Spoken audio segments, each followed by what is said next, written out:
Many algebra textbooks have a section titled, as shown below, Solving Equations in the Form ax plus b is equal to c. Some textbooks call this solving two-step equations, and some call it solving equations with two transformations. Whenever you do something to both the left and the right side of an equation, it's often called a transformation. Let's look at some of those problems. Here's one. We have 3 times x plus 4 is equal to 13. So we're going to find the number on the same side as the variable, the 4. We're going to add the opposite of that 4, negative 4, to both sides, giving us that 3x is 9. And then we're going to divide by the coefficient of the variable, the 3, and we're going to divide both sides by 3 and get that x is equal to 3. And this problem is solved. Here's one that involves subtraction. Well, I like to apply the definition of subtraction. As shown here, I change subtract 6 to add negative 6. And now the number on the same side as the variable is negative 6. The opposite of that is 6. So I add 6 to both sides. I get 7n is 28. I divide both sides by the coefficient of the variable, the 7, and I get that n is 4. Problem solved. Now I have one with the variable on the right side. The number on the same side with the variable is the 11. The opposite of 11 is negative 11. I add that to both sides. I get negative 48 is equal to 8n. The coefficient of n is 8. I divide both sides by 8. And my solution is negative 6 is equal to n. We come back to the original problem, and some of you might ask, why can't you divide by the 3 first instead of adding the opposite of 4 first? The answer is you can. You might not want to, but you can. You're always allowed to do something to the left side as long as you do the same thing to the right side. But some of the things you do get you to the solution quicker than others. Well, this will get us to the solution. Might take a little longer. You have to remember to divide the entire side by 3. The most common error made here when dividing by 3 first is only the 3x is divided by 3 and the 4 is left alone, and then an error results. But as long as we remember to divide the entire left side and the entire right side by 3, we can get this one. But remembering that dividing by 3 is the same as multiplying by the reciprocal of 3, which is 1/3. So now we have to multiply the entire left side by 1/3. We apply the distributive property as shown. And of course, 1/3 of 3x is x, but 1/3 of 4, the best way to write this, in my opinion, is 4/3. Notice, on 13 divided by 3, we just left that as a fraction in lowest terms, 13/3. Now we add the opposite of the number on the side with the variable. That's the opposite of 4/3, which is negative 4/3. 13/3 plus negative 4/3 is 9/3.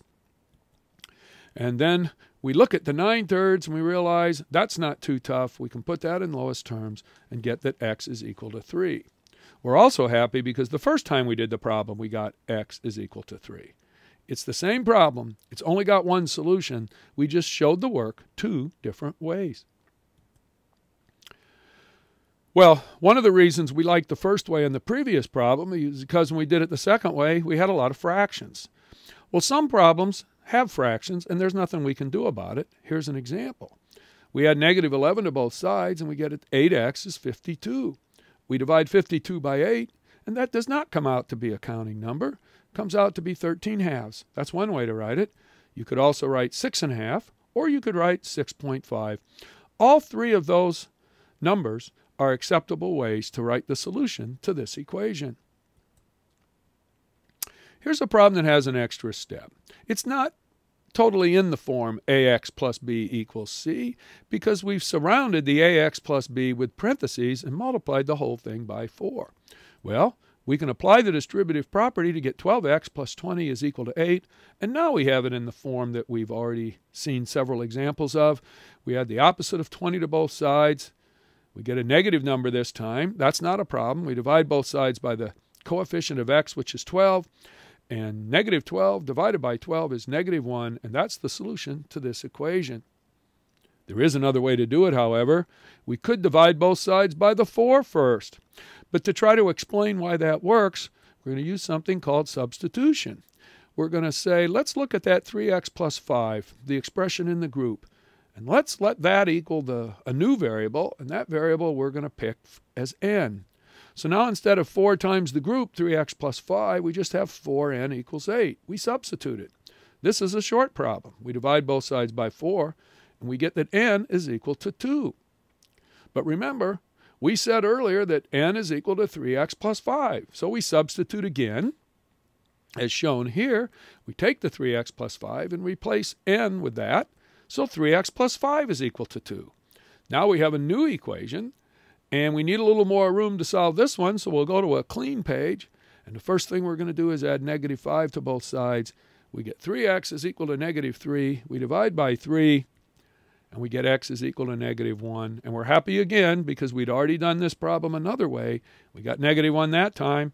We did it a different way, and we still get negative 1, so we're satisfied.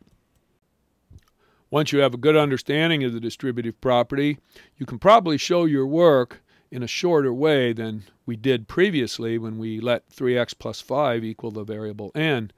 You can just divide both sides by 4 as shown, and then the 4 on the top on the left and the 4 on the bottom make 4 over 4, which is 1.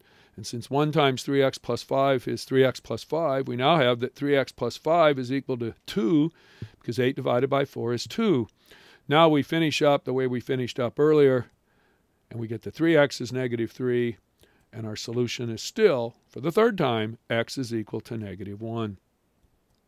To summarize, when solving an equation in the form a times x plus b is equal to c, add the opposite of b to both sides, and then divide both sides by a.